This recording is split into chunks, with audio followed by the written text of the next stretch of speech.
Perfecto.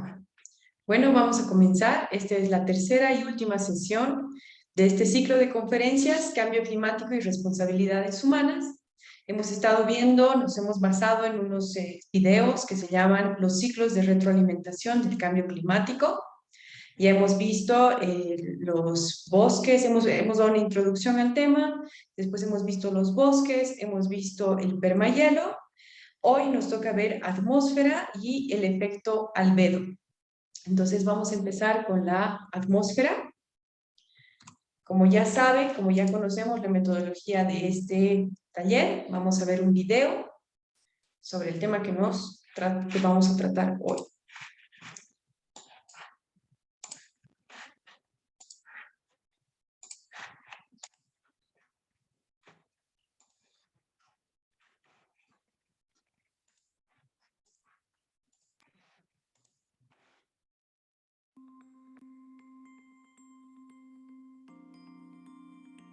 Todos estamos familiarizados con diferentes tipos de nubes.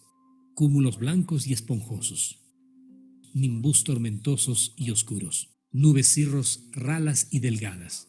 No son solo hermosas al verlas, las nubes juegan un papel importante en el clima de la Tierra. Están constituidas por vapor de agua, un gas de concurrencia natural que se crea cuando el agua se evapora desde los lagos y océanos. El vapor de agua también es un gas que atrapa el calor. Es parte de un peligroso ciclo de retroalimentación que está calentando la Tierra más allá de sus límites naturales, siendo responsable de cerca del 60% de todo el calentamiento global causado por gases que atrapan calor en la atmósfera. Mientras las emisiones de combustibles fósiles incrementan las temperaturas, la atmósfera absorbe más vapor de agua, lo cual atrapa más calor, calentando más al planeta en un ciclo siempre amplificante. De hecho, la retroalimentación del vapor de agua amplifica el calentamiento global de la actividad humana de 2 a 3 veces. Durante los pasados 30 años, Jennifer Francis ha estado estudiando cómo el incremento de gases invernadero afecta a la atmósfera. El vapor de agua solo es agua en forma gaseosa. Cuando tomas un recipiente de agua y lo pones en tu estufa y lo hierves, ves el vapor que aún está en forma líquida, pero entonces desaparece y se va a la atmósfera y es completamente invisible. El mismo proceso sucede en el sistema climático, en donde, mientras calentamos el aire y calentamos los océanos, ocurre más evaporación desde los océanos, y eso coloca más agua de vapor en la atmósfera. Mientras que una parte se queda en la atmósfera y atrapa el calor en forma gaseosa, otra se enfría y se condensa formando nubes, que pueden tanto calentar como enfriar el planeta. Aún no tenemos buenos mecanismos, tan buenos como nos gustaría para las retroalimentaciones de nubes, porque las nubes son muy complicadas. Las nubes pueden bajar la temperatura, porque su color blanco refleja la luz solar al espacio, enfriando la Tierra como en un día caluroso, cuando las nubes ofrecen un alivio contra el calor. A la inversa, las nubes pueden atrapar el calor debajo de ellas, calentando la superficie de la Tierra, como cuando hace más calor en una noche nublada que en una despejada. Aunque es un reto difícil de resolver, los científicos concluyen que, en general, las nubes incrementan la temperatura. En el análisis final, van a capturar más calor y causar más calentamiento que enfriamiento. Y conforme el clima se calienta, los océanos también lo hacen, provocando más evaporación, creando más vapor de agua, atrapando más calor, llevando a más evaporación y volviéndose otro ciclo amplificante. Es esta combinación de vapor de agua incrementado y el calentamiento de los océanos lo que provoca los huracanes. Los modelos climáticos predicen que los más fuertes se volverán más frecuentes en el futuro. Los huracanes no son parte del ciclo de retroalimentación del vapor de agua, pero son profundamente afectados por ello. Hace más de 30 años, predijimos que el calentamiento global resultaría en tormentas más intensas, y estamos empezando a ver eso en lugares como Florida y las Bahamas, los cuales están adaptados a los huracanes. Están adaptados hasta cierto punto. Y cuando empezamos a ver tormentas más fuertes como Dorian, esa adaptación no significa nada.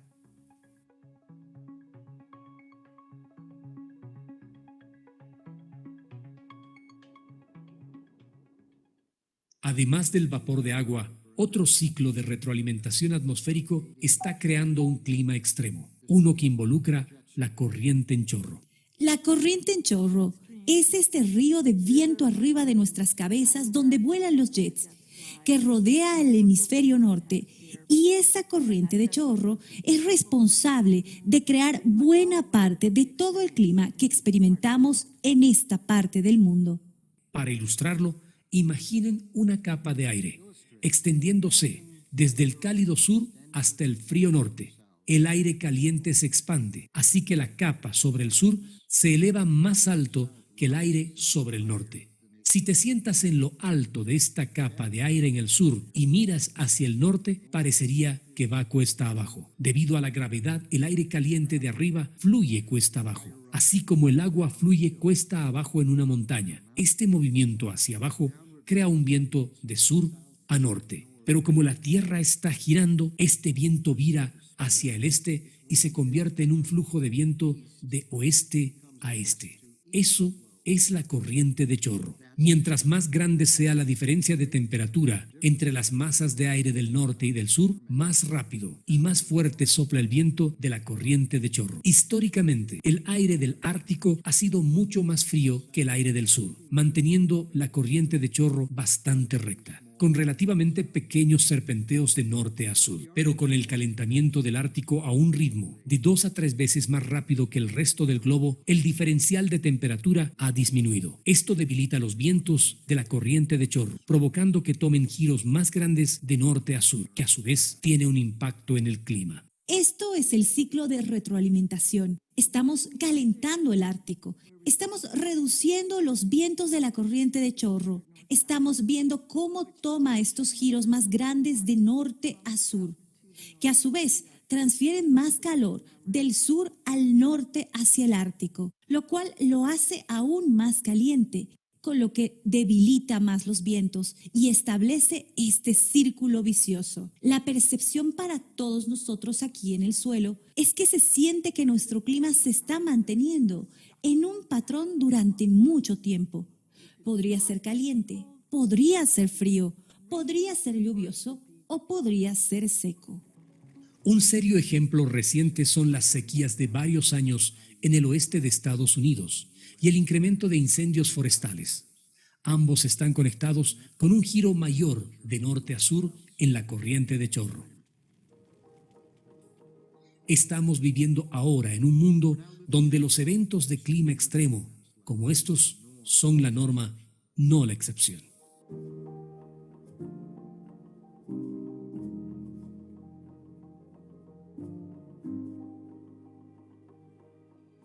Incluso, si pudiéramos contener las emisiones de los gases invernadero hoy, estos patrones climáticos podrían continuar durante mucho tiempo en el futuro.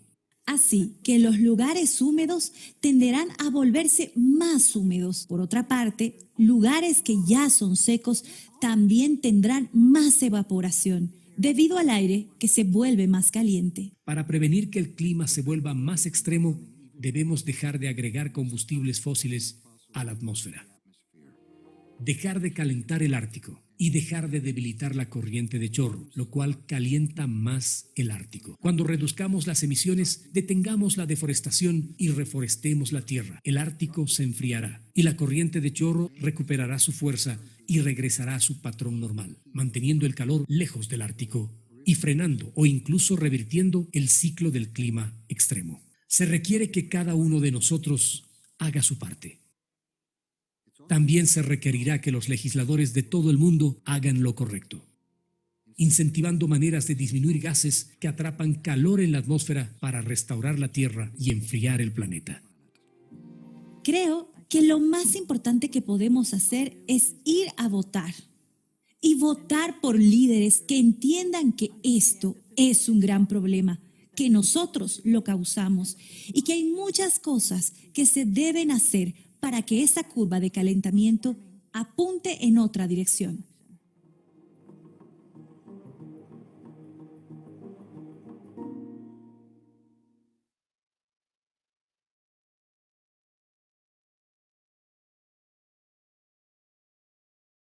Muy bien, ya hemos visto el video y ahora vamos a empezar con las preguntas, ¿de acuerdo?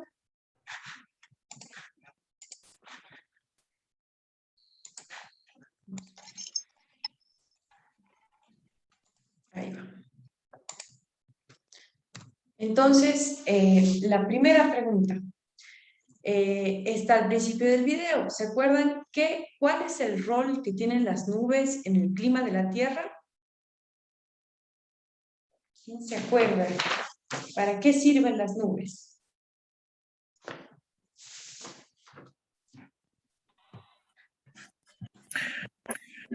Tienen un doble impacto, ¿no?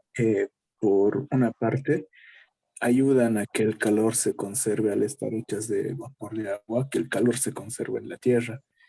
Y por otro lado, al ser bastante claras, reflejan, ¿no? La luz solar, ayudando a que también el planeta no, por otro lado, no sufra el calentamiento, ¿no? Perfecto, perfecto, Félix.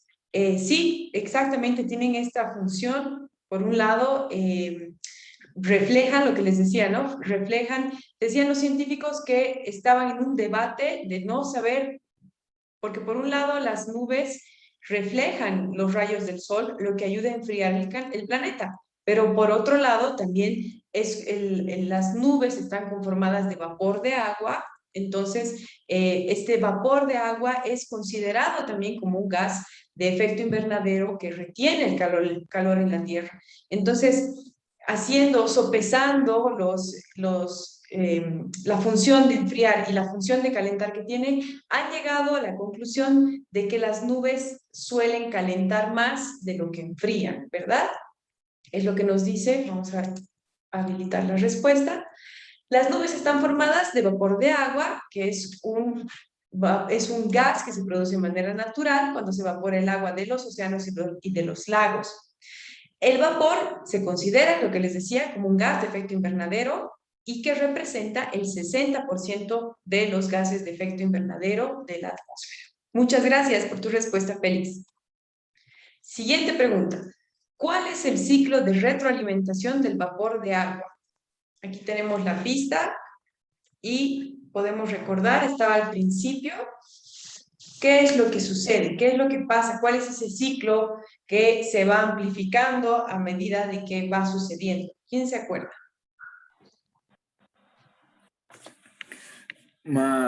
Mientras más vapor de agua se evapora de los océanos y de las aguas continentales, la temperatura aumenta y por lo tanto la evaporación del agua aumenta también. Exactamente, Félix. Así es, ese es el ciclo. Quizás te falta, no sé si hay alguien que quiera complementar, si no yo lo hago. Sí, lo que faltaría en lo que nos has dicho que está muy bien, solamente que es las temperaturas aumentan, ¿verdad? O sea, el cambio climático aumenta la temperatura del planeta, lo que hace que se evapore una mayor cantidad de agua de los mares. Entonces, ahí empieza, ¿no? Empieza con el calor, se evapora y ahí empieza el círculo vicioso, porque mientras más agua se evapora, más calor se almacena en la Tierra, que la hace más caliente, haciendo que sea más propensa a evaporarse el agua, ¿verdad? Porque estamos aumentando progresivamente la temperatura, entonces mientras más caliente esté el planeta, más agua se va a evaporar, generando ese ciclo de retroalimentación. Esa es la respuesta del video, ¿no? De las emisiones de CO2 que suben la temperatura, se absorbe más vapor de agua, genera más calor y se amplifica el círculo vicioso.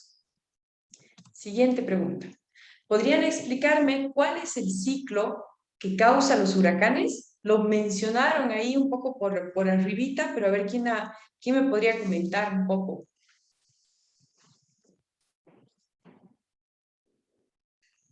Es muy parecido al ciclo que estábamos hablando hace un momento, ¿verdad?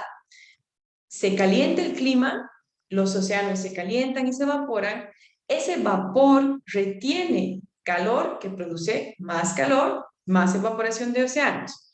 Esta combinación del vapor del agua incrementa el calentamiento de los océanos y provoca las corrientes de aire, porque ¿qué es un huracán básicamente? En reglas, en un sentido muy general, un huracán se forma por la combinación de las presiones que se dan también por la temperatura del aire. Entonces son masas de aire frío que se encuentran con masas de aire caliente, tienen diferentes presiones y eso es lo que va generando el efecto del huracán. Los huracanes no son parte del ciclo de retroalimentación, pero este ciclo los afecta. ¿Por qué? Porque los hace más intensos. Es lo que hablaban del huracán Dorian, por ejemplo, que ha sido un huracán que ha devastado muchísimo las costas de Estados Unidos, Centroamérica, ¿no? Hay como una temporada de huracanes en las que se está sintiendo que son cada vez más intensos. ¿Quién se acuerda qué es la corriente en chorro? Si pueden ver acá, está la secuencia de lo que es la corriente en chorro. Tiene que ver con masas de aire que van del sur al norte, las que van del norte al sur, y tiene que ver con otros aspectos más de la Tierra. ¿Quién me puede contar por qué van, si están yendo de arriba a abajo, de abajo a arriba, cómo se vuelven, cómo empiezan a ir de este a oeste? ¿Quién se acuerda?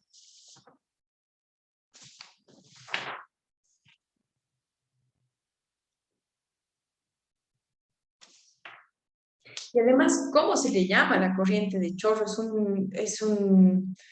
¿Cómo se podría explicar? ¿Quién me podría decir? ¿Quién se acuerda cómo le llama a esta científica? Es una mujer la que habla de este tema. Dale, Félix.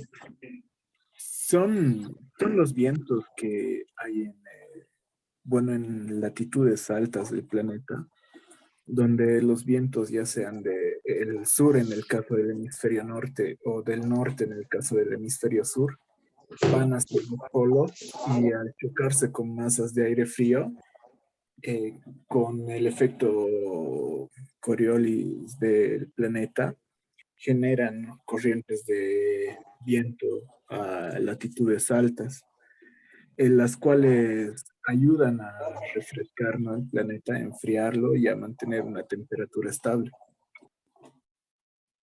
Exactamente, Félix. La corriente de chorro, es lo que nos dice esta científica, la corriente de chorro es responsable del clima, dependiendo en qué parte estás, pero hay una corriente de chorro que es la que se encarga de regular el clima que se tiene en el planeta.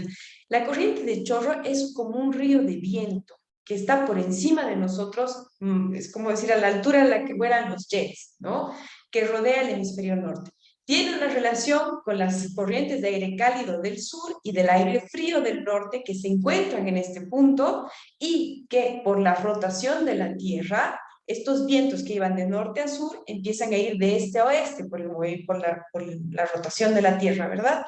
Entonces se convierten en un flujo de este a oeste. La corriente en chorro es responsable de crear la mayoría del clima en el hemisferio norte. ¿Y cómo se está afectando la corriente en chorro con el calentamiento? ¿Qué es lo que dicen de la corriente de chorro? Porque decían que antes de los efectos del calentamiento era una corriente muy estable, ¿verdad? Que no era tan amplia, era más cerrado. O sea, primero era... Perdón, un segundito. Te muestran las imágenes de que era una corriente estable, que corría por un lugar específico, pero que a medida que ha empezado el calentamiento se ha empezado a ampliar esta cinta, este río de viento. Entonces, ¿cómo se afecta la corriente en chorro con el calentamiento? ¿Quién me puede decir algo al respecto?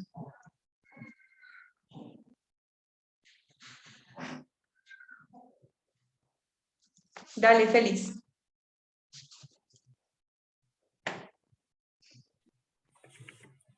Bueno, lo que explicaban es que la corriente de chorro estaba bastante linealizada hace unos años, ¿no? No tenía tantas desviaciones, entonces como se ha ido calentando y como se ha ido calentando el Ártico a mayor ritmo que el resto del planeta, pues esta corriente empezó a fluctuar, ¿no? Generando vientos irregulares en distintas partes del hemisferio norte. Perfecto, exactamente lo que dices es correcto. Cuando se ha calentado el Ártico, no se olviden lo que hemos visto en el anterior video, el Ártico se calienta de 2 a 3 veces más rápido que el resto del planeta. Entonces, todos los efectos del cambio climático se extienden de 2 a 3 veces más fuertes en el Ártico. Entonces, la diferencia de temperaturas que se han disminuido ha causado el debilitamiento de los vientos de las corrientes de chorro, porque ya no es una masa de aire frío que se está yendo a encontrar con una masa de aire caliente. La masa de aire frío que venía del Ártico se está calentando cada vez más. Entonces, ya deja de ser una masa de aire frío. Entonces, el que se encuentre un aire tibio con un aire caliente, lo que hace es que debilita los vientos de la corriente de chorro y eso transmite más calor del sur al norte, o sea, hacia el Ártico, que se vuelve más caliente. Este es uno de los motivos por los cuales se dice que se afecta, que es mucho más vulnerable el Ártico que cualquier otro lugar, porque tiene todos estos sistemas climáticos que le juegan en contra cuando estamos cambiando las temperaturas del planeta. Entonces, ahí también esta debilitación, porque a medida de que se debilita la corriente de chorro, el calor va aumentando, lo que va calentando más el aire, entonces hay otro círculo vicioso o ciclo de retroalimentación. Entonces, no se olviden, el aire del Ártico es frío y tiene que bajar para encontrarse con el aire que viene desde el sur para crear estas corrientes de chorro. Si hay calentamiento global, entonces ya no existen estas diferencias de temperatura que son necesarias para darle fuerza a la corriente de chorro. ¿Y cuál es ese impacto? O sea, estamos hablando de aquí a miles de kilómetros en el Ártico, re lejos de nosotros, re lejos de todos, podríamos pensar, pero no es verdad, ¿no? Todo en el planeta está conectado, no se olviden de eso. Esa es una verdad absoluta. Entonces, ¿cómo esta corriente de chorro que está a miles de kilómetros de nosotros nos afecta? ¿Cuál es el impacto en nuestro clima? ¿Quién se acuerda? Dale, Rodrigo. ¿Cuál es el impacto en el clima?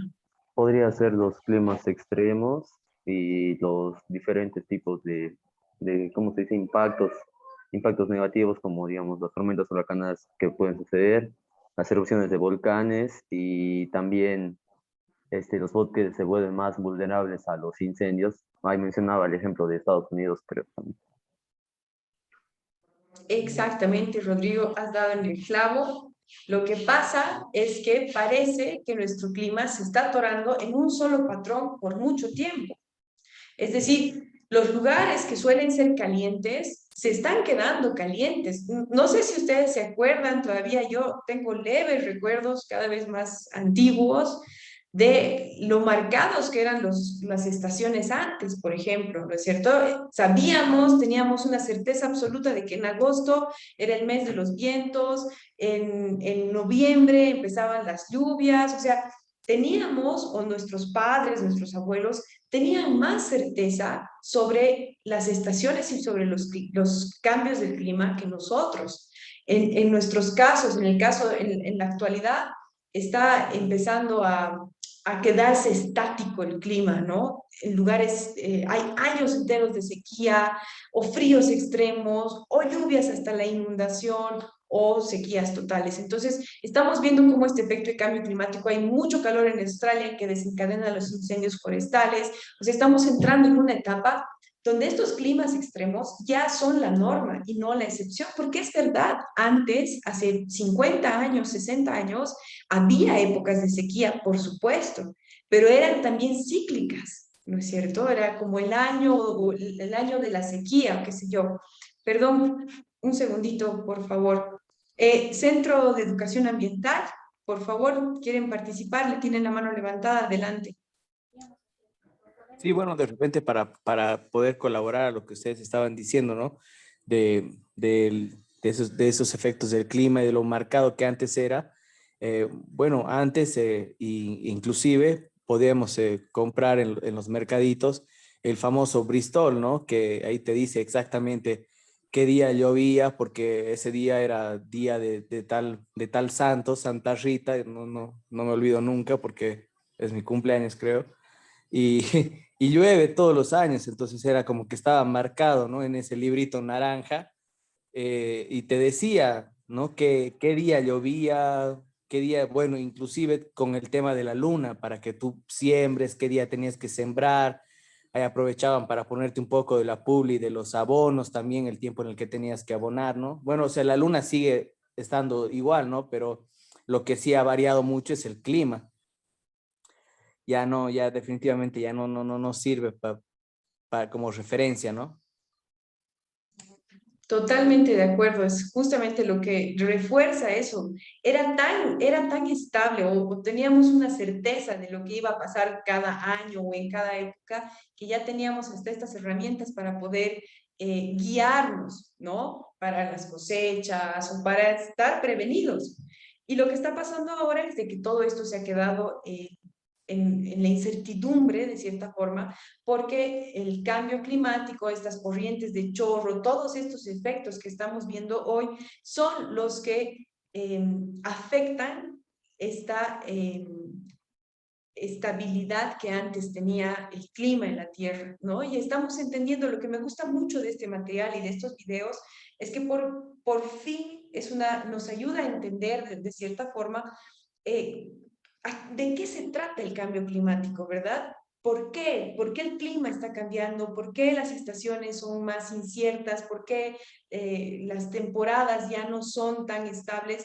Bueno, pues hay un background enorme científico, una cantidad de estudios y de investigaciones y de observaciones que nos están llevando a entender en esta conexión total que hay en todo el mundo, nos están llevando a entender cómo cuestiones en el Ártico pueden llegar a afectar a Australia, ¿verdad? Entonces, es muy interesante el poder ver esto. Iber, dime, adelante. Sí, muy buenas tardes. Quisiera aportar una cosita. Dale. La señora está viendo un video que habla también del oscurecimiento global, que va muy relacionado con lo que fue el 9/11, que es de las Torres Gemelas. Y hablaba de esto del calentamiento global debido al oscurecimiento global, también es un gran aporte que genera y es algo malo, debido a las estelas que dejan los aviones.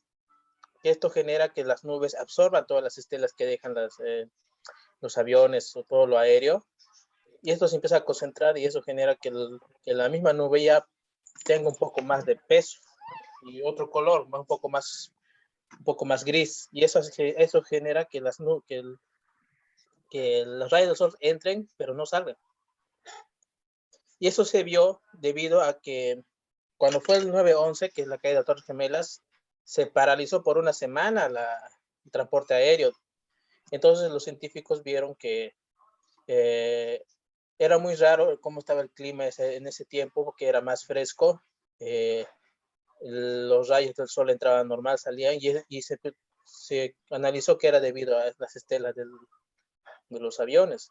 Y ya viéndolo con todo lo que vi el video que presentó al principio, con todo lo que dicen los compañeros, eso es una gran verdad, que a veces dicen que no sabemos por qué las nubes a veces calientan y a veces se enfrían, pero ya viendo con ese documental de oscurecimiento globales, ya voy entendiendo más o menos a qué se refieren con eso. Eso quería aportar. Qué interesante, Iber, me interesa muchísimo lo que dices. Si tienes algún link o el nombre, si nos No, puedes pasar el no, nombre de este ese video yo lo documental. vi en la universidad y la verdad no sabría Ah, decirle. ya. Bueno, si me lo topo, lo voy a compartir en el Sí, grupo también buscarlo, y si te lo encuentras. Conocimiento global y 9/11 creo que debe haber un video de YouTube. Perfecto, lo vamos a buscar. Si tú lo tienes a la mano, si nos puedes ayudar a Ya, buscarlo y lo voy a compartirlo en tratar el de buscar. grupo, también. Ok. Siempre es bueno compartir. Muchísimas gracias, Iber, por ese dato. Súper. Entonces, bueno, vamos avanzando con la siguiente pregunta.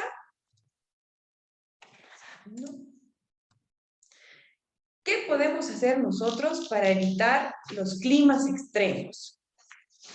¿Cuáles son los 3 consejos que nos han presentado a lo largo de estos videos?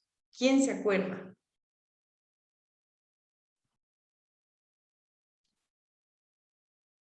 Son 3 consejos que les hemos ido comentando ya desde el primer video, que tratan y tienen que ver con los combustibles fósiles, tienen que ver con seguramente reforestar, detener la deforestación. Adelante, Rodrigo, dime.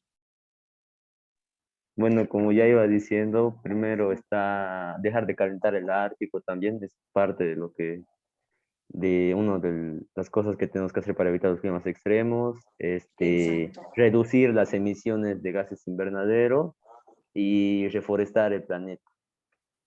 Exactamente. Se tiene, chicas, chicos, eso se tiene que volver nuestro mantra, porque esa es la solución. No es, o sea, no es la cosa más complicada del mundo. ¿Por qué? Porque ya tenemos la solución. Lo que tenemos que hacer es ponerla en práctica. Pero para ponerla en práctica es necesario que esta idea empiece a circular en el aire, así como una corriente de chorro o como los átomos del agua que evaporan y que son liberados por los árboles y que se vuelven como los ríos voladores.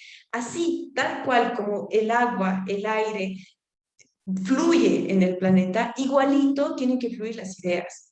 Y si estas 3 acciones no se vuelven nuestro mantra y no se vuelven y no las amplificamos como en un ciclo de retroalimentación positivo, es muy difícil que las personas se den cuenta de lo fácil, entre comillas, fácil que es encontrar esta solución. Yo sé que se requieren de cambios muy grandes, ¿verdad? Se requiere de voluntad política, se requiere de una visión, se requiere de ser innovadores y además de ser firmes con las decisiones y lanzarse a lo desconocido de lo que hasta, o sea, de lo que hasta ahora hemos visto, ¿verdad? Pero las soluciones en general son sencillas y estas son básicamente, lo que muy bien decía Rodrigo, gracias, dejar de añadir los combustibles a la atmósfera que calientan el Ártico y debilitan la corriente en chorro, porque eso causa que se caliente más el Ártico, ¿no? Entonces no queremos, como decía, hay que dejar de calentar el Ártico. Entonces, cuando cortamos las emisiones de dióxido de carbono, paramos la deforestación y reverdezcamos la Tierra, es decir, reforestemos el planeta, entonces el Ártico se va a enfriar y la corriente de chorro va a recuperar su fuerza, va a regresar a ese patrón normal y va a mantener el calor lejos del Ártico, va a frenar e incluso puede llegar a revertir el ciclo en el que estamos de clima extremo. Pero ¿qué se necesita para eso? Está bien, tenemos esas 3 ideas, ¿no ve? Cortar las emisiones, dejar de utilizar combustibles fósiles, forestar y cortar la deforestación. Entonces, ¿quiénes tienen que hacer eso? Legisladores, las personas. ¿Se acuerdan que en este video decía, yo creo que lo más importante que tenemos que hacer es ir a votar? Bueno, pues esa es como dentro de nuestras posibilidades, como la masa, como la gente, como el montón de gente que al final puede que no estemos en situaciones de poder, puede que nosotros no podamos definir la legislación ambiental de nuestro país, pero nosotros tenemos el poder de votar por alguien que tenga la idea clara, ¿no es cierto? Entonces hay que exigir a nuestros gobernantes. Si no hay ahorita un perfil, es verdad, en algunos países no tenemos una persona que diga, mi bandera es la ecología y esta es mi propuesta de gobierno y estoy pensando únicamente en salvar el planeta de la crisis ambiental. No tenemos todavía un político que tenga ese perfil, pero como electores y como gente que puede tomar la decisión, podemos exigirles a nuestros candidatos, ¿verdad? A través de foros, a través de incidencia política, a través de diferentes actividades. Las marchas, ¿cómo se llama esto? Los Viernes por el Planeta, por ejemplo, que es un movimiento empezado por una niña de 16, 15 años, ¿verdad? Son ese tipo de cosas las que van moviendo a que los legisladores hagan lo correcto y que busquen y que planifiquen políticas para reducir los gases de efecto invernadero a través del uso de energías sostenibles como las eólicas y las solares. Dale, Vale, ¿quieres participar? Adelante, Valeria. Gracias, Lizen. Bueno, complementando un poquito todo lo que todas las ideas que nos están dando, pues nosotros como sociedad civil podemos hacer pequeñas acciones y realizar quizá grandes cambios si todos nos unimos. Podemos empezar por utilizar el transporte público, caminar, andar en bicicleta, ahorrar energía,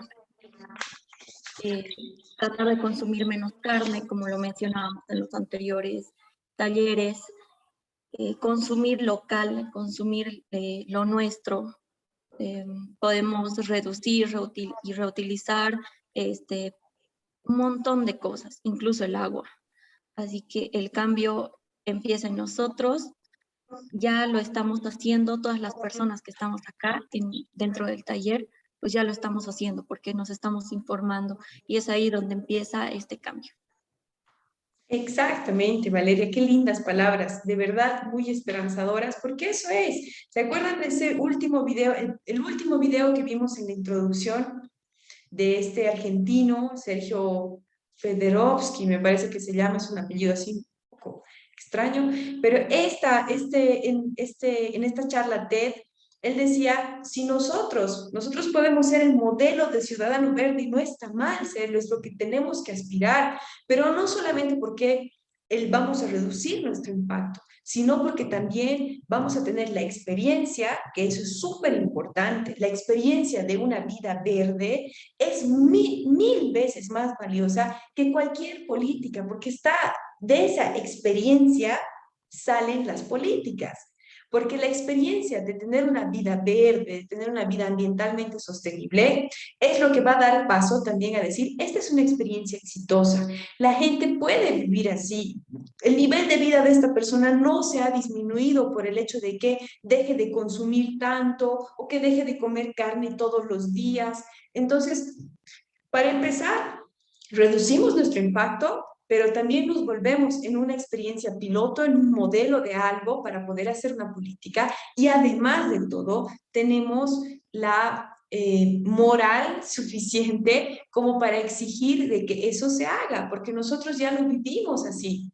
Hay una frase muy interesante, hay una idea muy bonita que dice, no todo el mundo puede hacer todo, pero todos podemos hacer algo para empezar con este cambio. Entonces no les pido a nadie le pido que de un día al otro deje de comer carne, ande en bicicleta, no genere basura. No, vamos por partes, vamos empezando con lo que podemos hacer y sabemos que vamos a mantener, que es un comportamiento que vamos a mantener en el tiempo, ¿verdad? Hay casos en los que, pucha, no puedes evitar utilizar un transporte público porque vives muy lejos y no puedes usar la bicicleta todos los días, por ejemplo. Ok, no es tu caso, no vas a poder utilizar la bicicleta todos los días, pero puedes quizás reducir tu consumo de desechables o de bolsas de un solo uso, ¿verdad? Es ir yendo poco a poco porque la idea no es hacer una sola vez las cosas, es hacer las cosas y hacerlo sostenible. Entonces, donde empecemos no importa, pero lo que importa es que nos mantengamos en eso y que podamos ser ese ejemplo que se necesita, ¿verdad? Cuando la gente diga, ay, pero qué difícil es tener una vida ecológica. Es interesante decir, no, no es difícil. Yo hago esto y esto, y así disminuyo mi efecto, mi impacto en el medio ambiente. Entonces, vamos pensando qué cositas podemos empezar haciendo y cada vez que podamos, vamos ampliándolas y aumentando nuestro impacto positivo en el planeta. Bueno, para concluir este video, quisiera cerrar algunas ideas. Por ejemplo, el vapor se entiende como un gas de efecto invernadero porque está capturando el vapor y lo lleva a la atmósfera. Es básicamente lo que hacen los gases de efecto invernadero, ¿verdad? Puede quedarse en estado gaseoso o condensarse y volverse como las nubes. Entonces, cuando nosotros usamos combustibles fósiles, estamos calentando el planeta y esto calienta los mares que evaporan una mayor cantidad de agua, que aumenta el calor y genera aún más evaporación. Ese es el círculo vicioso del que estábamos hablando, ese es el ciclo de retroalimentación de la atmósfera. Con este ciclo negativo también se interfiere la corriente de chorro y eso provoca que el clima sea más estático y más extremo.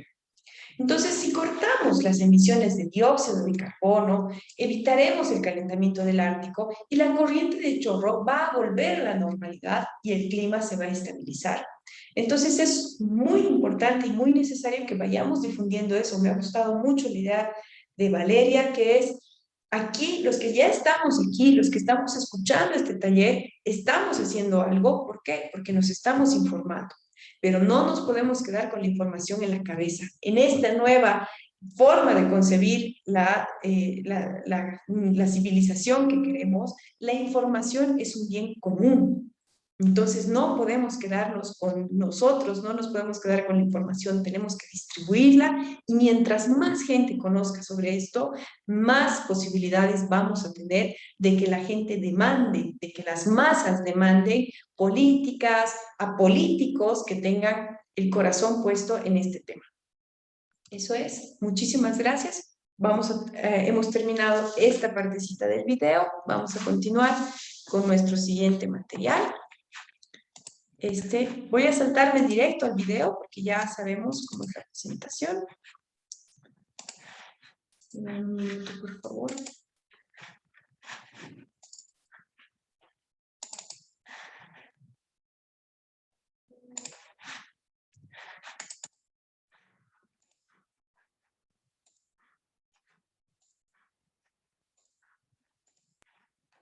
Listo.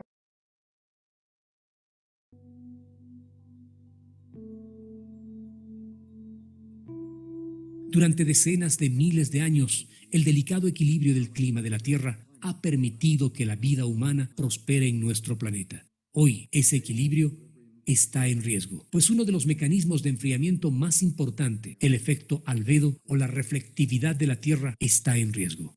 En los polos de la Tierra, la nieve y el hielo reflejan hasta el 85% de los rayos de sol, lejos de la superficie y de regreso al espacio, ayudando a evitar que el planeta se caliente demasiado. Pero en las últimas décadas, este espejo natural ha empezado a romperse, conforme las emisiones de combustibles fósiles elevan las temperaturas, derriten la nieve y la cubierta de hielo, y reducen el albedo del planeta. Conforme el planeta pierde su habilidad de reflejar la luz solar, un ciclo de retroalimentación caliente y peligroso se activa.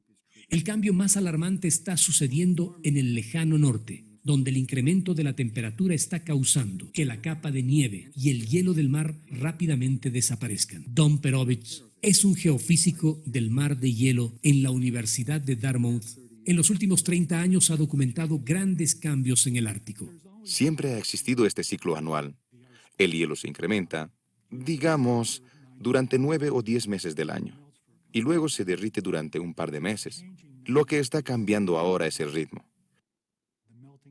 El derretimiento está empezando más antes, el congelamiento está empezando más tarde. Tenemos menos capa cada mes del año, particularmente al final del verano. El calentamiento global por emisiones de procedencia humana de gases que atrapan el calor, dióxido de carbono, metano, óxido nitroso y otros, está incrementando la temperatura en el Ártico de 2 a 3 veces más rápido que en el resto del planeta. El calentamiento se amplifica entonces por la pérdida de albedo, conforme el hielo reflectante y la nieve desaparecen, exponiendo el oscuro océano de abajo. Digamos que es abril y volamos sobre el Ártico. Y miramos la capa de hielo del mar. Está cubierta de nieve y es brillante y blanca.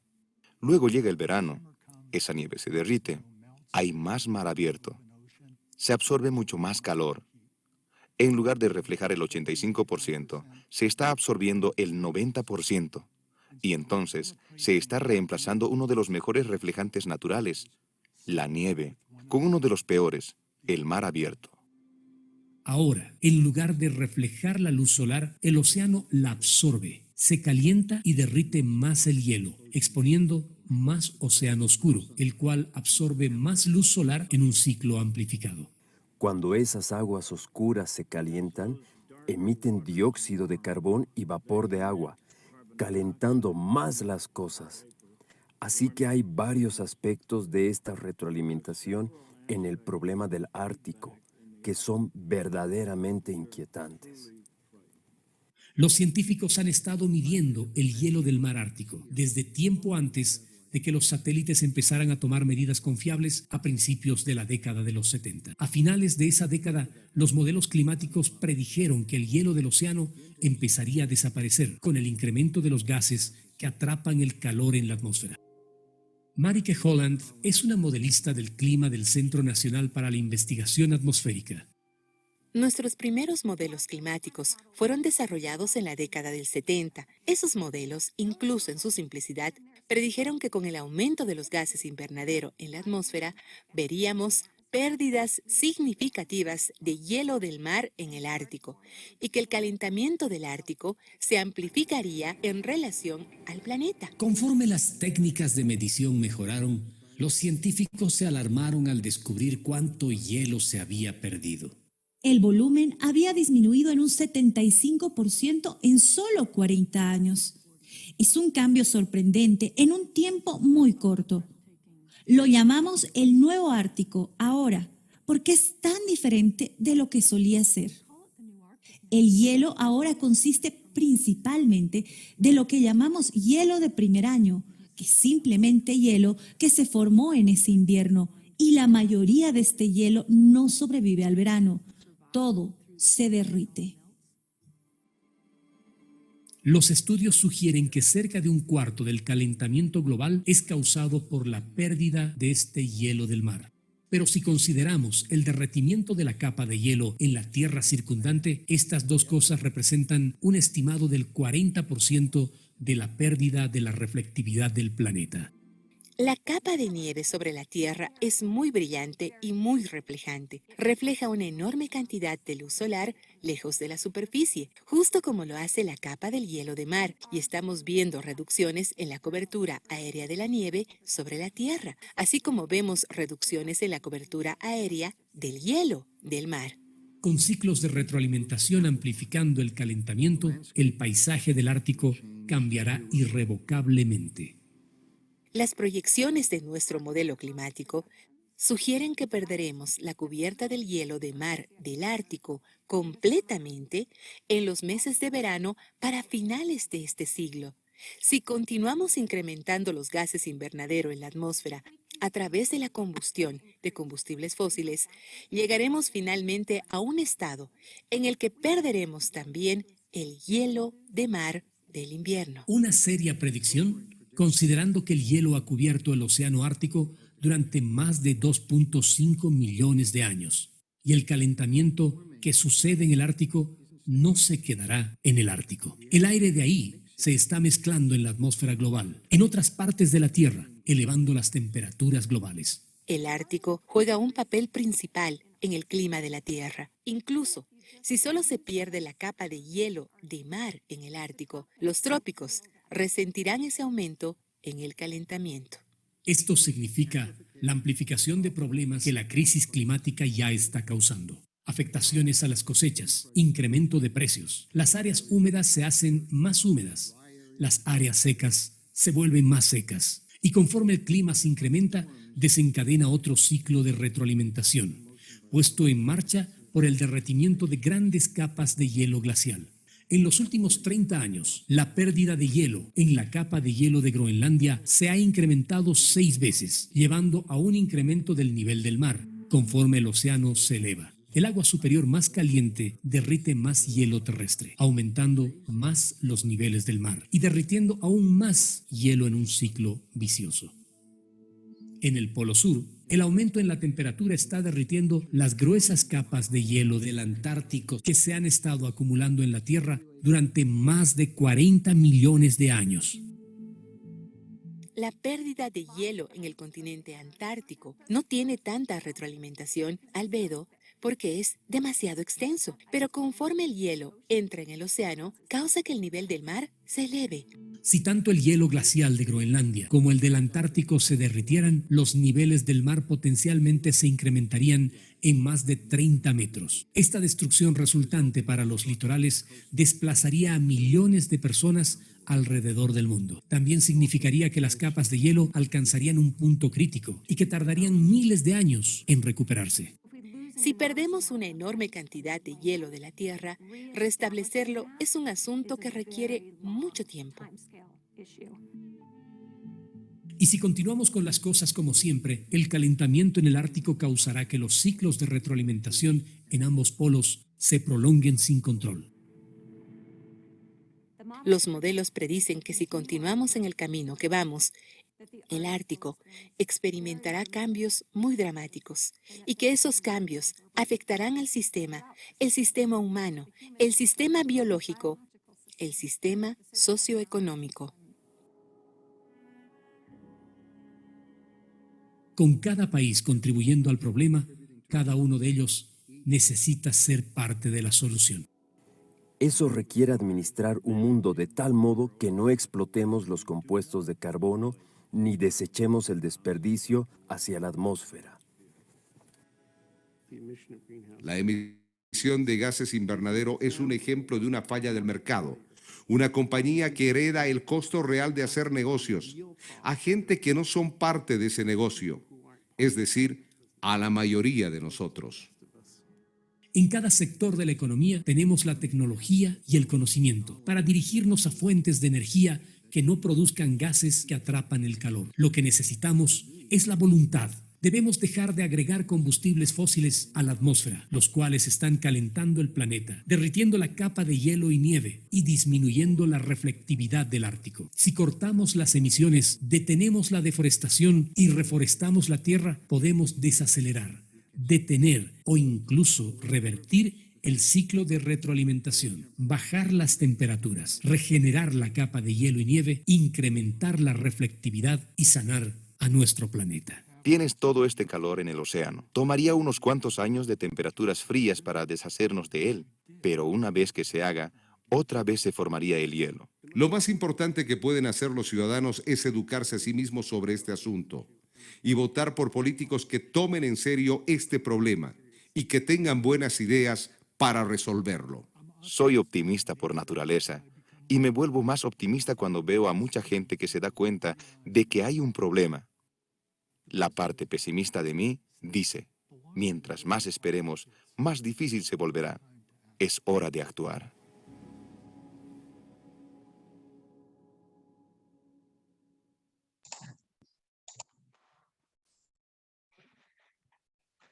Perfecto. Bueno, ¿qué les ha parecido el video?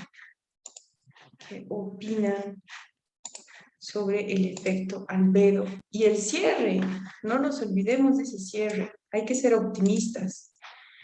Es importante informarse, es importante formarse, es importante difundir esta información y es importante identificar dónde están las soluciones. Las soluciones están en personas, elegir personas que tengan la capacidad, que tengan el poder y que tengan además la idea de que esto es urgente, ¿verdad?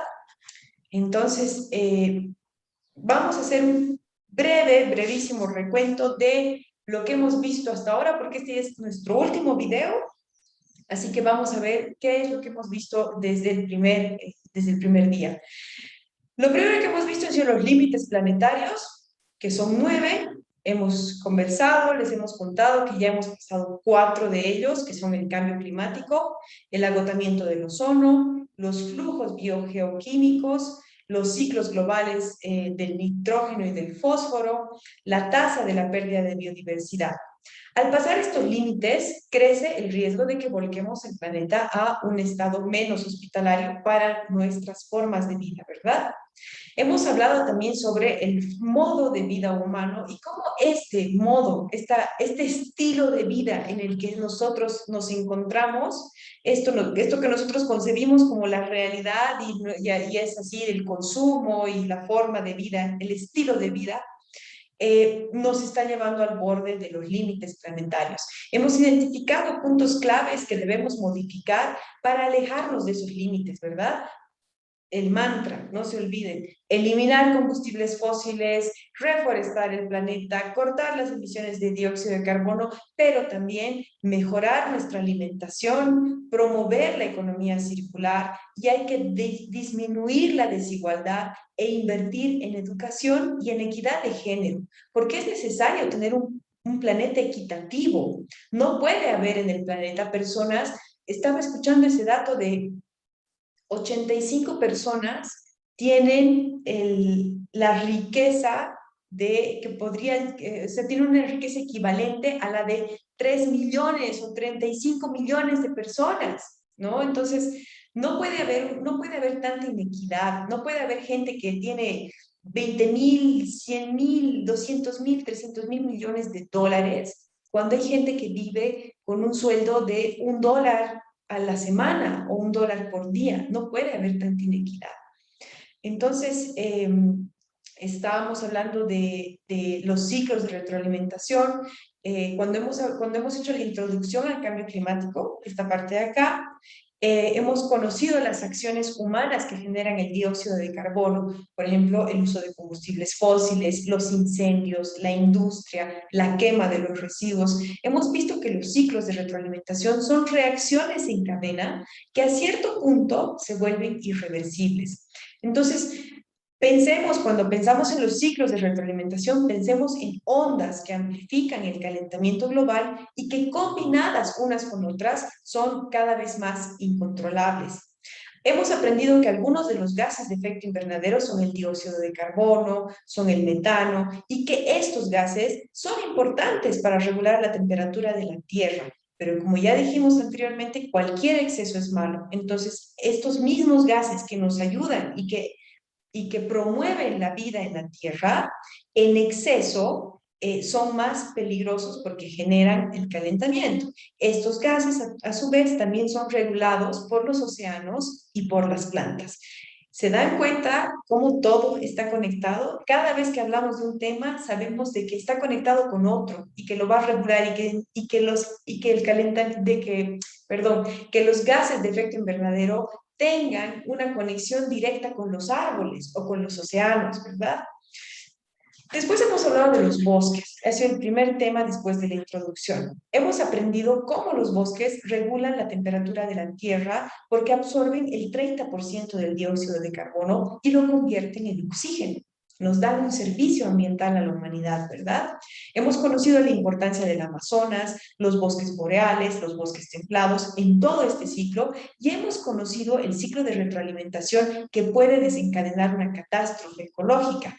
En este ciclo, la deforestación seca, calienta los bosques, lo que aumenta el riesgo de incendios. Entonces, cuando los bosques se queman, liberan el dióxido de carbono que tenían almacenado en los árboles y en el suelo, y esto genera más sequedad, el aire se seca, lo que aumenta el riesgo de incendios. Ese es el círculo vicioso, ¿no? El ciclo de retroalimentación. Sobre el permahielo, ¿qué hemos hablado del permahielo? Hemos conocido la ubicación y el secreto que se esconde debajo de las capas del permahielo y que se está revelando porque estas capas se están derritiendo a consecuencia del calentamiento global. Este descongelamiento está liberando dos cosas. Por un lado, está liberando microbios que han estado congelados por decenas de miles de años y por el otro lado está liberando gigantescas cantidades de carbono. Este carbono es toda esa materia orgánica que se ha quedado congelada en el hielo del Ártico. Entonces, todo esto es el efecto, el ciclo de retroalimentación del permahielo es lo mismo, básicamente todo es igual, la temperatura aumenta, el hielo se derrite, se liberan los microbios, se libera el carbono, los microbios se comen el carbono, generan dióxido de carbono, generan metano, que son gases que calientan más el planeta, y ahí está otra vez el ciclo de retroalimentación. La combinación de estos carbonos, de estos microbios con el carbono, es lo que generan estos gases de efecto invernadero, ¿verdad? Cuando hemos hablado de la atmósfera hace un momento, lo que hemos visto al principio es el rol de las nubes en el clima de la Tierra. Hemos aprendido que el vapor del agua se considera como un gas de efecto invernadero porque transporta calor a la atmósfera. Comprendimos también el ciclo de retroalimentación relacionado a la atmósfera, que usamos combustibles fósiles, calentamos el planeta, esto calienta los mares se evaporan, generan una mayor cantidad de vapor, ese vapor retiene más calor y genera más evaporación en un círculo vicioso. Entonces, también hemos visto que este efecto, específicamente de la atmósfera, tiene una incidencia muy fuerte en el clima, especialmente el que tiene que ver con la corriente de chorro, ¿verdad? Porque esa es la corriente de chorro, es la que regula el clima que nosotros sentimos en el cotidiano, ¿verdad? Entonces, ahora ya hemos visto el video del efecto albedo, y me voy a lanzar a las preguntas. Pero antes de la primera pregunta, no se olviden que el efecto albedo es un reflejo, ¿verdad? El efecto albedo es la reflectividad. Entonces, nuestra palabra clave de hoy, por favor, presten atención, la palabra clave de hoy para la asistencia es reflejo. La palabra es reflejo porque estamos hablando del efecto albedo, y el efecto albedo es la reflectividad que tiene el hielo para los rayos de sol. La cantidad de hielo que hay en el planeta refleja los rayos de sol y las devuelve hacia el espacio. Ese efecto, ese servicio que nos presta el hielo, enfría nuestro planeta. Por eso la palabra clave de hoy es reflejo. Vamos a las preguntas. ¿Qué ha permitido que la vida humana prospere en nuestro planeta? Es una de las primeras cosas que nos comenta este video. ¿Quién se acuerda? ¿Qué creen que es importante? ¿Se acuerdan este video del científico sueco que vimos en la introducción?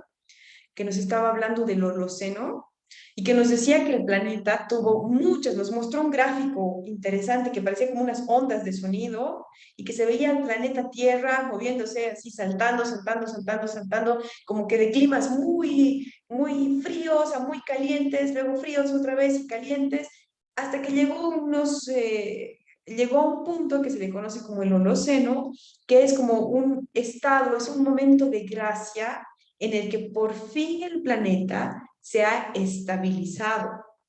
Entonces, ¿qué es lo que ha permitido que la vida humana prospere en nuestro planeta? Es que por decenas de miles de años, el delicado equilibrio del clima de la Tierra ha permitido que la vida humana prospere en nuestro planeta.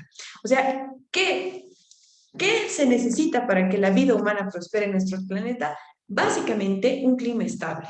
Nada más. No importa, o sea, nosotros nos hemos adaptado al desierto, al Ártico, a los polos, pero no podríamos hacer eso si fuese completamente incierto, ¿no es cierto? No podríamos, no es posible la vida humana si no hay un equilibrio en el clima. Entonces, este equilibrio, te dice el video, nos cuentan estos videos, está en riesgo, pues uno de los mecanismos de enfriamiento más importante, que es el efecto albedo, está en riesgo. Ahora sí, ¿quién me puede responder? Esto no se puede quedar sin respuesta. Ya se les he dicho como unas 2 veces ahora. ¿Qué es el albedo?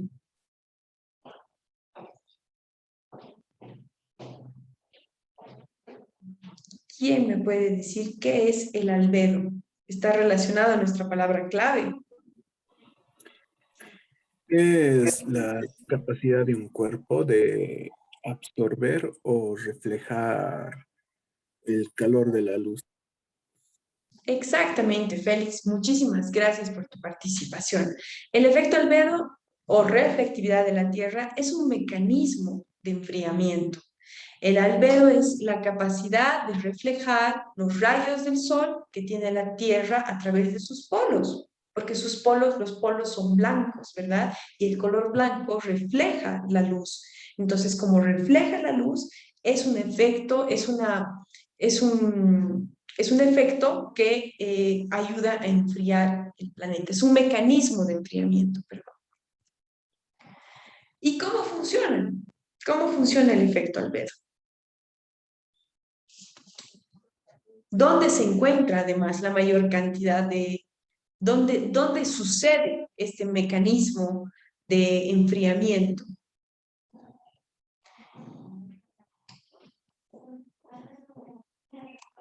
Este mecanismo sucede en los lugares donde hay hielo, es decir, en los polos de la Tierra.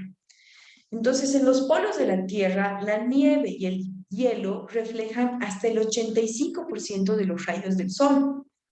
Es decir, que el sol ilumina la Tierra, llegan los rayos y cuando llegan a este lugar, se refleja hasta el 85% de estos rayos. Los alejan de la superficie de la Tierra y los devuelven al espacio.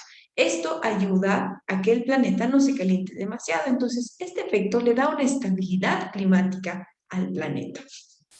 Entonces, nos comentaron en el video los motivos por los que este espejo natural de los polos ha empezado a romperse.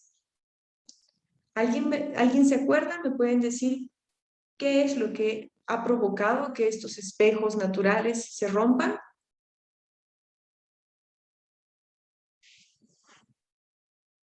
Dale, Julián y Rodrigo.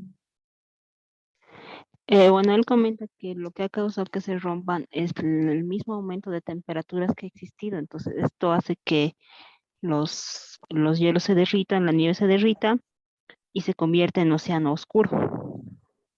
Exactamente, Julián. Muy buena tu respuesta. Rodrigo, ¿quieres complementar algo? Sí, como lleva comentando, el hielo se derrite más rápido y debido a que esto se convierte en un mar o un océano, en vez de reflejar la luz solar, el mar la absorbe esta luz y esto provoca que se caliente más la temperatura.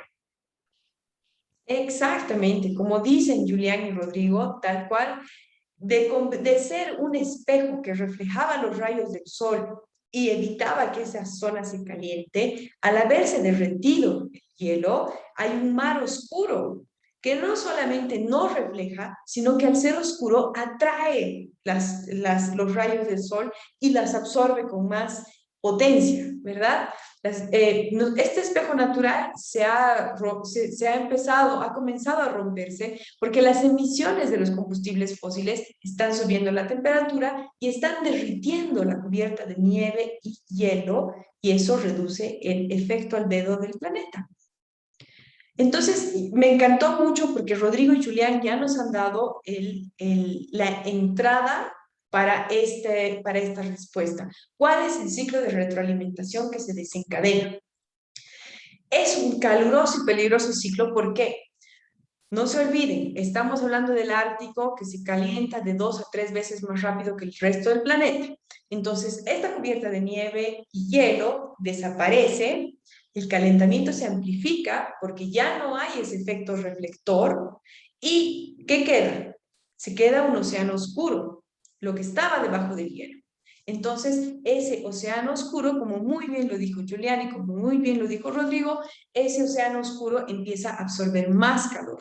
Entonces, en lugar de reflejar el 85% de los rayos solares en esa zona, se ha vuelto un espacio, un lugar, un área en la que se absorbe el 90% de los rayos solares. Entonces, en vez de reflejar la luz, se está absorbiendo ese calor, esa luz. Entonces, eso calienta y derrite más, creando más océano, o sea, más áreas oscuras, que van absorbiendo más rayos de sol, y ese es el ciclo de retroalimentación del albedo. Entonces, a más calor, menos nieve. A menos nieve, más calor, ¿verdad? Entonces, claro, aquí ya hemos visto cuáles son los gases de efecto invernadero, ¿verdad? Entonces, aquí ya vimos que son el dióxido de carbono, el metano, el óxido nitroso.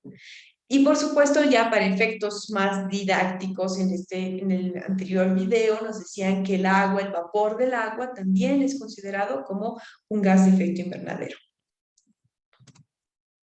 ¿Cuál es el porcentaje del volumen del hielo que se ha reducido en los últimos 40 años? ¿Se acuerdan que una de las científicas que estaban hablando decían, ahora lo llamamos el nuevo Ártico? Porque es tan diferente de lo que era, que ya tiene otra cara, es como si fuese otra persona, como si fuese otro espacio, otro lugar. ¿Quién se acuerda cuál es el volumen que se ha disminuido en los últimos 40 años? Dale, Carolina. Y Crisóstomo, adelante. Carolina, sí, buenas primero. tardes. 75%. 75%. Exactamente, Carolina. Crisóstomo, ¿quieres complementar algo? Sí, ¿no? Esa es la cifra, ¿no? El 75%, de acuerdo a la científica que dice, ¿no? Entonces, Exacto. argumentando algo pequeño también, es cierto, por ejemplo, el albedo, por ejemplo, de las plantas es por ejemplo, aquí en La Paz tenemos lo que son las cordilleras, ¿no? Prácticamente ya hemos perdido lo que es la Chacaltaya, pero de acuerdo a científicos también, por ejemplo, el problema es que de aquí las montañas son oscuras, ¿no? Y absorben todo el calor y esto ha coadyuvado y esto también el crecimiento de las ciudades, por ejemplo, todas las casas lo construimos con calamina, los asfaltos son oscuros, entonces otra situación que preocupa es, por ejemplo, en algún momento he podido igual participar de otros eventos, la utilización, por ejemplo, de las calaminas, es un elemento que absorbe bastante calor y esto está, por ejemplo, de ahí es que aquí, por ejemplo, en La Paz hay mucho, por ejemplo, a veces lo que son los truenos, los granizos, por ejemplo, sabemos que es por choque de presiones, ¿no? Entonces, esa acotación. Muchísimas gracias, Crisóstomo. Es verdad, es muy cierto lo que dices. Las ciudades se están volviendo en islas de calor. Lo vimos en el video de introducción y tenemos que modificar el criterio con el que construimos las ciudades, ¿verdad? No podemos seguir teniendo a las ciudades como islas de calor. Y para que una ciudad deje de ser una isla de calor, es necesario reforestarla, tener más árboles, tener más espacios verdes. Quizás no podamos ya por la cantidad de cemento que le hemos puesto, pero hay formas, ¿no es cierto? Podríamos empezar a investigar sobre tejados ecológicos o sobre alternativas para disminuir el calor dentro de las ciudades. Si no estoy mal, me parece que aquí en Cochabamba están haciendo como una especie de proyecto cerca de la plaza principal, en la que están, no sé si están empezando o está en plan, pero sé que quieren reforestar las zonas que están cerquita de la plaza principal. Entonces, no es que no se puede, hay que buscar dónde, hay que picar el cemento y poner los árboles ahí. Si al final de cuentas lo que interesa es disminuir el calor en las ciudades, disminuir el efecto del calentamiento. Es verdad, antes teníamos glaciares eternos, ¿verdad? Habían zonas, montañas en Bolivia que estaban con nieve todo el año y eso ya no está pasando. Eso también es disminuye el efecto de reflectividad. Entonces, tenemos que buscar alternativas para que eso deje de pasar. Muchísimas gracias por las complementaciones. Entonces, tal cual como nos dijeron, el volumen ha disminuido un 75% en solo 40 años. Es un dato alarmante, 75% es demasiado. Entonces, realmente ha habido un cambio, es un cambio radical, ¿verdad? ¿Y cuál sería la predicción del Ártico para el final de este siglo, si nos mantenemos bajo esa línea? Si en 40 años hemos perdido el 75%, lo lógico es que si nosotros seguimos en este camino, es que vamos a perder por completo la cubierta de hielo marino del Ártico durante los meses de verano.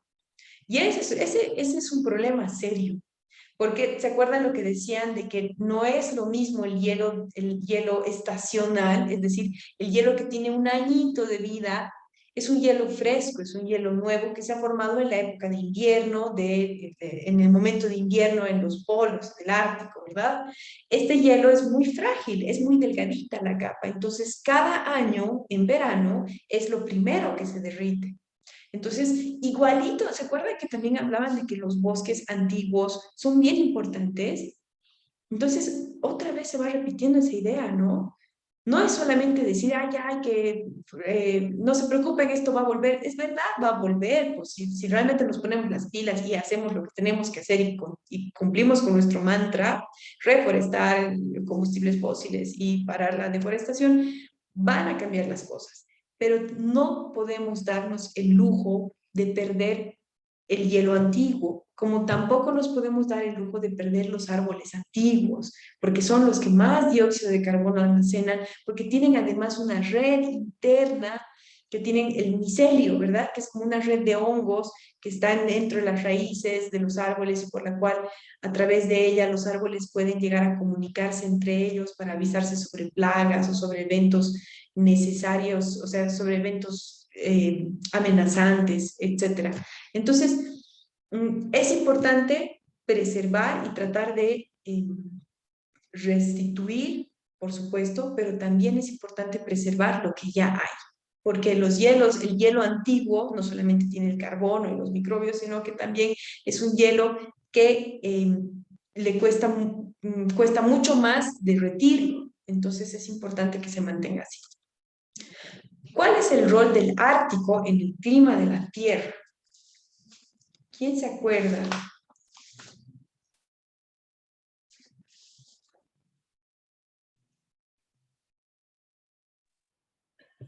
¿Se acuerdan cuál era el rol? El rol del Ártico era prácticamente reflejar, ¿no? los rayos del sol, así para poder enfriar el planeta, ¿no? Exacto. ¿Tienes? Sí. Así es, Félix. Tal vez la pregunta no estaba muy clara. Sí, la respuesta, evidentemente, el rol del Ártico en el clima de la Tierra es la reflectividad. Pero ¿y qué pasaría si se derrite este hielo? ¿Qué es lo que va a faltar? ¿Qué es lo que va a pasar? El calentamiento por falta de hielo se va a sentir en los trópicos, porque va a amplificar los problemas de la crisis climática.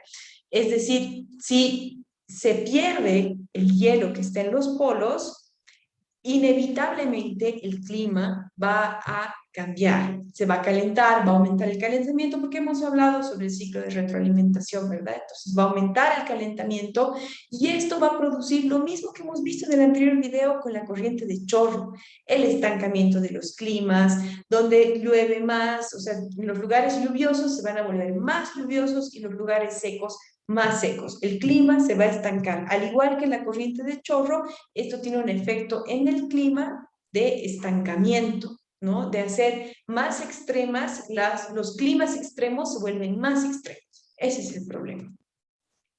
¿Qué otro ciclo de retroalimentación se activa con el calentamiento del clima? ¿Quién se acuerda de esto?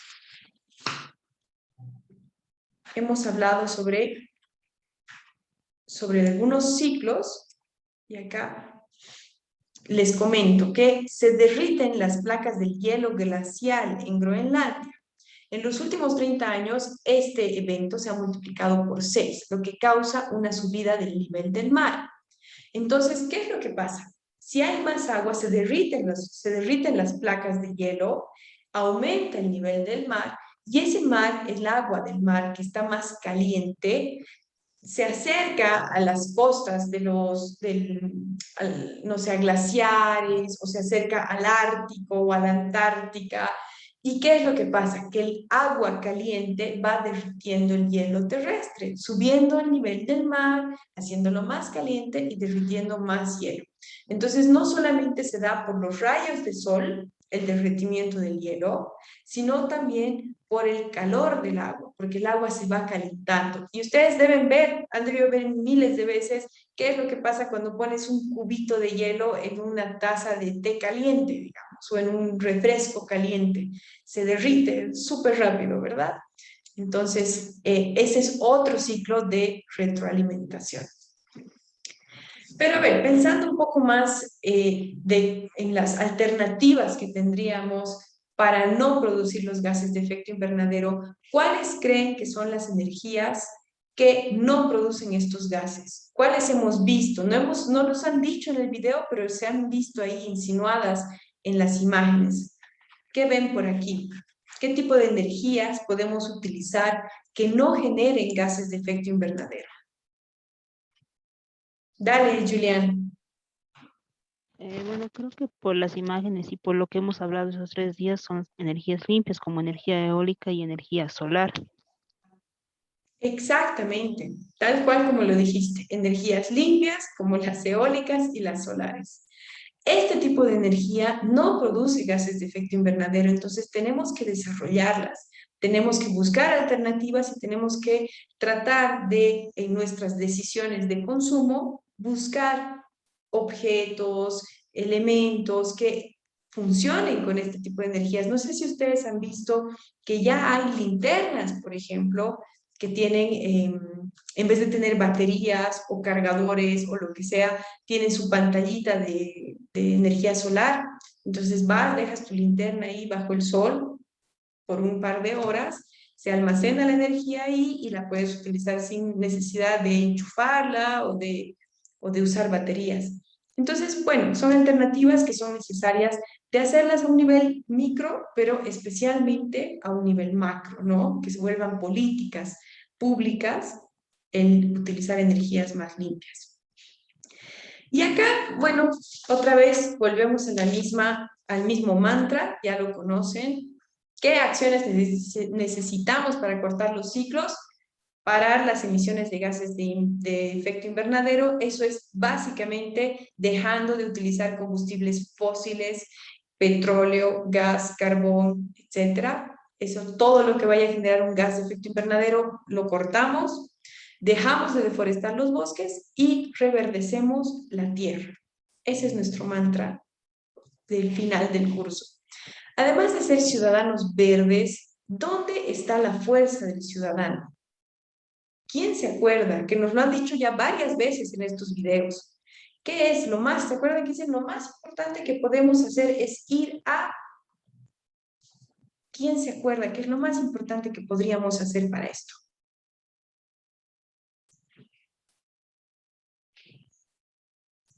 Tiene que ver con nuestras elecciones. Adelante, Crisóstomo. Votar por aquellos políticos que, o sea, estén involucrados con esto de la problemática ambiental, o sea, ¿no? Entonces, eso básicamente lo han repetido, ¿no? En estos talleres, ¿no? Y es cierto, ¿no? O sea, ningún político ofrece, por ejemplo, no sé, hasta algo simple, pues, hasta la implementación de un vivero. Es que la sociedad también, o sea, yo soy ex autoridad originaria, ¿no? Entonces, lastimosamente tenemos el criterio de sembrar cemento, o sea, todos quieren cemento, una sede social, un muro perimetral, cordones de acera, enlosetados, pero cuando les hablas, por ejemplo, no sé, de algo productivo, de forestar, es algo que no quieren, o sea, entonces eso también, o sea, la sociedad también es el que no exige, si exigiese, creo que también ellos plantearían, pero como no, entonces ahí ya lastimosamente los políticos no se preocupan de esta parte. Muchas gracias, Crisóstomo. Muchas gracias además por este insumo que nos has dado, que ahorita que participe María Emilia y yo voy a desarrollar un poquito porque has tocado un punto clave. A veces la gente es la que dice, no quiero no me hables de árboles, yo quiero la carretera porque necesitamos conectarnos, ¿verdad? Dale, María Emilia, adelante. Sí, lo que decía el compañero, creo que se resume en que la sociedad quiere ver cosas para el ahora, no para el después. Porque una cancha de fútbol, un coliseo, bueno, se puede construir en 2 años como máximo, pero un vertedero municipal es con tiempo y los efectos no se ven ahora, ¿no? Se ven de aquí a meses o al año. Entonces yo creo que esa es la mentalidad que se tiene que cambiar, de que, bueno, nos sacrificamos, pero en un futuro tenemos que estar mejor. Totalmente de acuerdo. Muchas gracias por sus insumos porque nos están lanzando un tema clave. Voy a cerrar esta pregunta y ahorita voy a desarrollar lo que estaban diciendo. Además de ser ciudadanos verdes, nuestra fuerza, como muy bien dijo Crisóstomo, está en el voto, en elegir autoridades que conozcan sobre el tema, generen leyes, reglamentos que protejan nuestros bosques, que apoyen las energías limpias y también está en nuestras decisiones, en lo que decidimos consumir y lo que decidimos no consumir. Para eso nos tenemos que informar. ¿Qué empresas están invirtiendo? ¿Qué empresas están asumiendo su responsabilidad? Apoyémoslas. Apoyemos a las empresas que han decidido reducir su impacto y no a las empresas que les vale un cohete, ¿no es cierto? Entonces, cuando consumimos, decidimos qué consumimos. Entonces, con esas decisiones, nosotros podemos elegir materiales y marcas que tengan un menor impacto en el medio ambiente. Pero hablando un poco sobre este equilibrio que hay entre lo que pide la gente y lo que son y lo que piden los políticos, ¿no es cierto? Aquí hay una cosa muy importante. Es cierto que se necesita más educación, se necesita más sensibilización. Tenemos que lograr que las personas cambien esa visión que tienen de progreso. La visión que se tiene de progreso desde los años 50 es una pésima visión de progreso que nos ha traído ahora, que es como muy bien decía Crisóstomo, hay que enlosetar, pónganle cemento. Antes, un indicador del progreso eran las toneladas métricas, creo que se sigue usando, eran las toneladas métricas de cemento que se habían instalado en un país. Ese era un indicador de desarrollo. Entonces está mal ese orden, esa lógica, ya no podemos mantenerla. Es verdad que hay gente que sigue pensando que ese es el progreso. Progreso es tirar árboles y ponerle cemento a todo, ¿verdad? ¿Qué tenemos que hacer nosotros? Nosotros estamos aquí, estamos en este taller. Seguramente cada uno de ustedes ha decidido inscribirse a este taller, no porque es la primera vez que están pensando en este tema. Estoy muy segura que muchos de ustedes están metidos en este tema de una u otra forma, y no porque todos seamos ambientalistas, ¿verdad? Aquí hay abogados, hay ingenieros, hay autoridades, exautoridades, hay personas que pueden no estar trabajando y tener la vida entera rodeada o girando alrededor de la ecología o del medio ambiente, pero tienen algo en su corazón, tienen algo en su voluntad, en su alma, que les dice, pucha, hay que moverse aquí, quiero enterarme, quiero conocer. Eso es importante. Esto que ustedes han conocido ahora y esto que les ha interesado y que les ha llamado la atención y que están aquí por eso, tienen que difundirse. No solamente por el taller, toma, mira este link, anda a ver el video, sino la misma idea de plantear y en nuestras comunidades, con nuestros vecinos, nuestra familia, quién sabe, un día un almuerzo, en una reunión de OTV, lo que ustedes vean. Pregúntense, pregúntenles, ¿qué es el progreso para ti? ¿Qué consideras que es progreso? Y ahí empezar a generar ese debate de decir, ¿y progreso no será calidad de vida? ¿No será tener aire limpio para respirar? ¿No será tener agua de buena calidad? ¿Y qué necesitamos hacer para eso?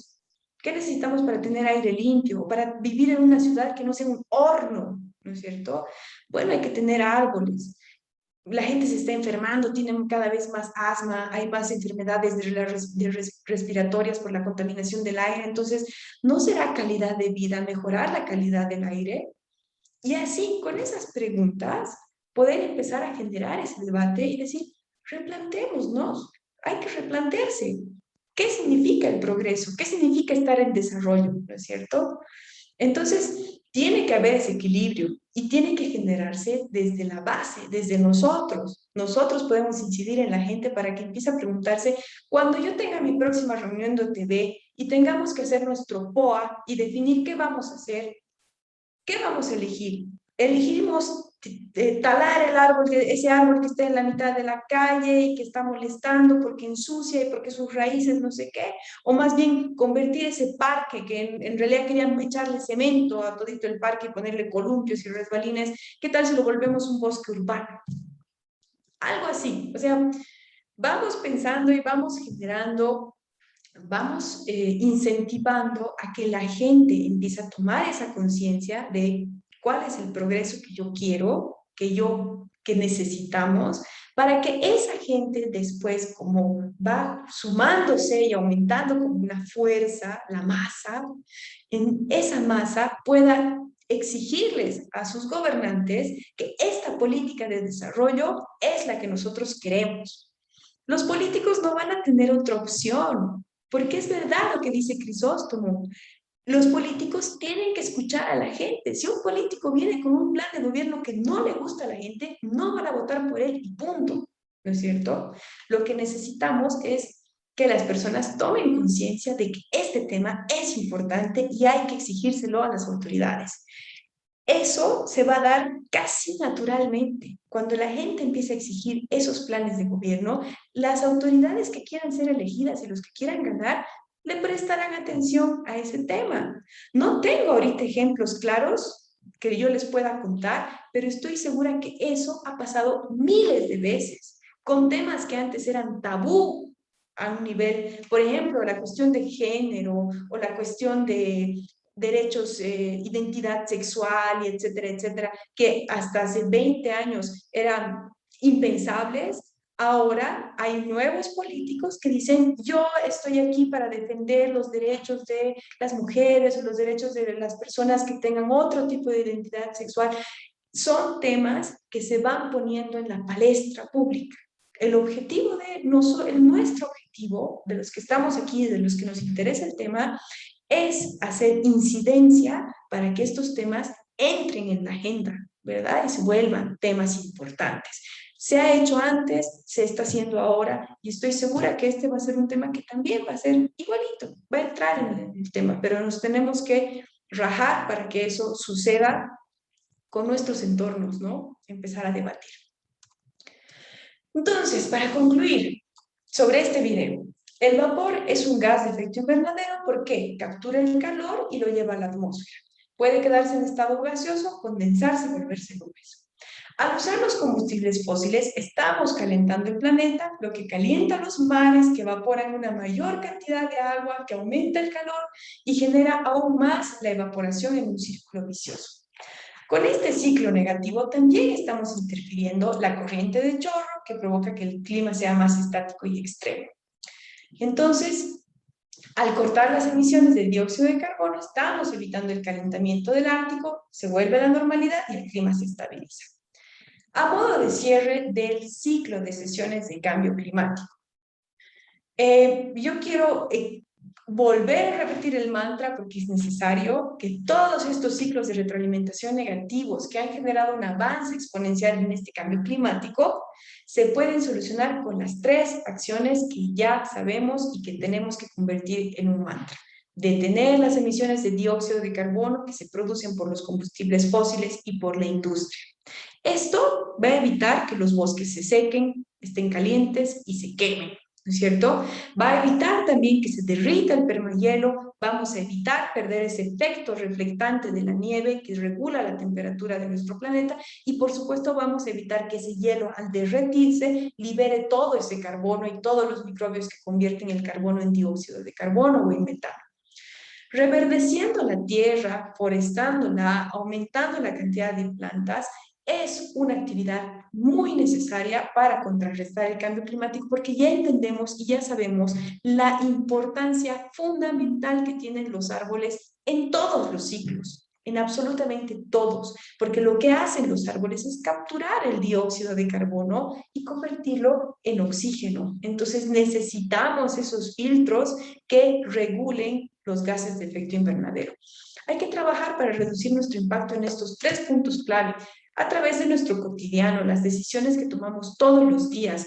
También tenemos que fortalecer la gobernanza ambiental, tenemos que participar de ella, tenemos que construir la gobernanza ambiental. El proyecto de LIS, por ejemplo, de veedurías, es clave, o sea, es la forma en la que los ciudadanos podemos hacer gobernanza ambiental, es decir, participar de los mecanismos públicos para generar políticas, para generar planes, para generar, aunque sea al menos, atención sobre ese tema específico. Tenemos que hacer incidencia ambiental, tenemos que exigir a nuestros candidatos, a nuestros gobernantes, que cuenten con políticas ambientales claras y contundentes relacionadas a estos 3 puntos. Y para eso también podemos nosotros convertirnos en agentes de cambio, ser las personas que en su entorno están atentas a esto y están hablando con su familia, hablando con sus vecinos, con sus comunidades, para dar y llamar la atención sobre estos 3 temas. Hay que recordar, además, es importante recordar que en este mundo todos somos hijos de alguien, ¿verdad? Aquí nadie ha nacido por generación espontánea. Todos somos hijos de alguien. Y al ser hijos de alguien, ¿qué nos convierte? ¿Qué nos convertimos entre todos si somos hijos de alguien? Todos somos hermanos. Todos nos convertimos en hermanos porque somos hijos de alguien. Entonces, no nos olvidemos empatizar, no nos olvidemos que este mundo es de hermanos, estamos todos en este mundo, hemos venido de la misma manera y nos vamos a ir de la misma manera. Entonces, valoremos la vida, valoremos nuestro espacio, valoremos este momento en el que nosotros vivimos, podemos respirar, podemos contar con árboles y esperemos que nuestros hijos, al futuro, a nuestros nietos, este mundo que nosotros todavía podemos apreciar y podemos salir de vez en cuando y apreciar un aire fresco, una brisa, un poco de verde. No dejemos que nuestros hijos y nuestros nietos no puedan gozar de esto, que no se vuelva un lujo. Lo que para nuestros abuelos era un cotidiano, no dejemos que se vuelva un lujo. Eso es básicamente lo que hemos trabajado en estos ciclos. Me ha gustado muchísimo poder hablar de este tema. Me ha encantado que ustedes puedan escuchar, participar y si tienen alguna sugerencia, por supuesto que estamos abiertos completamente para que estos ciclos de talleres sean cada vez más entretenidos, sean cada vez más necesarios, que puedan además darles más información, mejor información. Así que si tienen comentarios ahora pueden hacerlos, si no nos pueden escribir por el chat o nos pueden escribir al grupo de WhatsApp. Estamos atentos a cualquier comentario, pregunta, observación y sugerencia sobre estos talleres. Muchísimas gracias, yo les dejo el micrófono abierto. Me parece que hay un anuncio que quieren hacer desde el centro o si no desde la plataforma. Ustedes avísenme por favor, Valeria, Rodrigo, Mercedes, si quieren hacer algún anuncio, y si no, también dejamos abierto el micrófono para todos los participantes. Bueno, Licen, muchísimas gracias. La verdad es que como Plataforma Boliviana de Acción frente al Cambio Climático, estamos muy agradecidos con ustedes por la paciencia, por posición y por promover este tipo de actividades de educación ambiental. Estamos muy contentos. Bueno, pues muchísimas gracias. Agradecida con usted, licenciada, por todo el tiempo y el trabajo que nos ha tomado llevar este taller. Así que muchísimas gracias. De igual manera, un agradecimiento enorme a el Centro de Educación Ambiental Vientefue de Tarija. Estamos muy contentos y muchísimas gracias. Les deseamos muchos éxitos en las labores que realizan. Y bueno, creo que ahora el ingeniero Rodrigo o la ingeniera Mercedes nos tienen algunas palabras.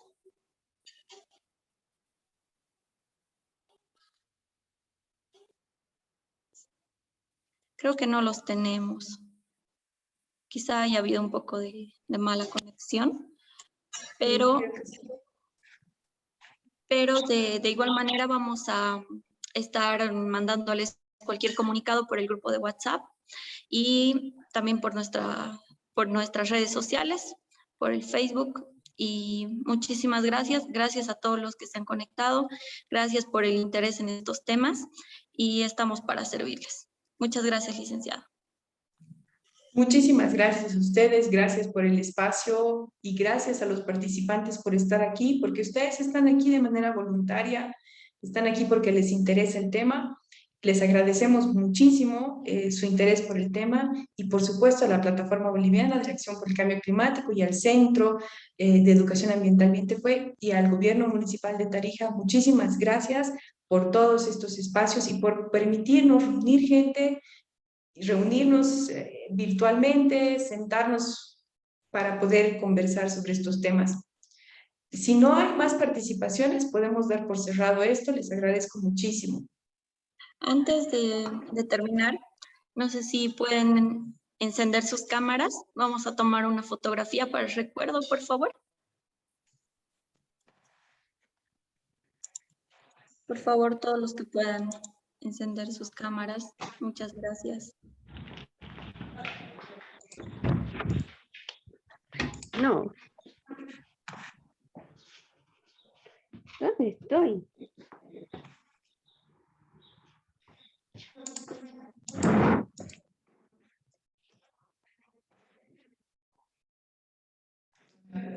Tú sacas la foto, ¿vale? Porfa. Sí, yo lo voy a hacer. Gracias. Sí, aquí también están sacando la foto. Sí. Listo, muchísimas gracias. Gracias a todos ustedes. Qué lindo verles. Gracias. Chao, chao, chao. Chao. Gracias, Iván. Chao, gracias. Hasta luego, gracias. Hasta luego.